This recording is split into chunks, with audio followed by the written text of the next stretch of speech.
we're on the Guideliner team, and the problem is that different hospitals treat the same conditions, the same set of conditions slightly differently. That's things like antibiotic prescribing, prevention of deep vein thrombosis, management of diabetes, and lots of other common medical conditions. And that comes as a surprise to a lot of people. You think, why the local variations? Well, different bugs in different parts of the country will have different resistances to antibiotics depending on there's a difference between the patients themselves. You know, in London, for instance, we've got a very high prevalence of multi-drug resistant TB, the number of people coming from abroad. Different hospitals have different formularies depending on what they're allowed to use. So although we're all using the same class of drug, we're all using slightly different compounds within that. And different hospitals will bulk buy at different rates. They might be able to get a good deal with X company, and so their drug is different. That poses a big problem to the health workers that are in the NHS.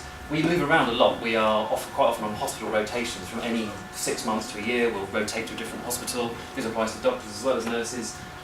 We might do locum job for 2 nights in one hospital, and then generally the natural population flow. So when we move to a new hospital, it's a bit of a headache.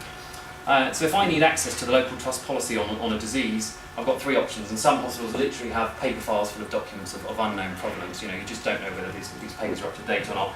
Most people use an intranet with multiple PDFs online, and some will actually, the more forward-thinking ones will actually have bespoke websites for certain guidelines. And if I actually show you one guideline here, this is Manchester, and this is actually quite forward-thinking in the sense that it's got hyperlinks within the document, but it's 48 pages long, where in actual fact the nugget of information I might want will be a drug and a dose for X condition.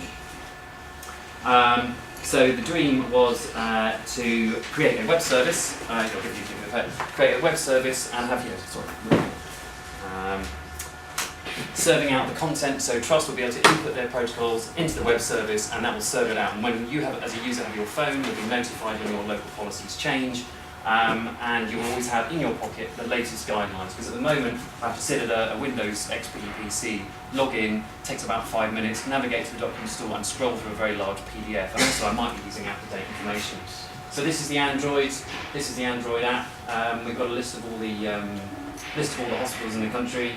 It's pulling in. We'd like to get it sort of working with geolocation, so it saved the user a bit of headache, but it was a bit of fluff that we didn't have time to implement. So if we go down to, say, St Helier Hospital or Frimley Park Hospital, it's taken a while on this. FQC? Yeah, that'd be great.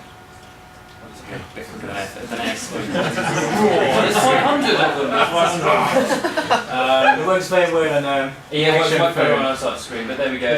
Frimley, if you go down. There we go, Frimley Park Hospital, there's one of them that's got data at the moment.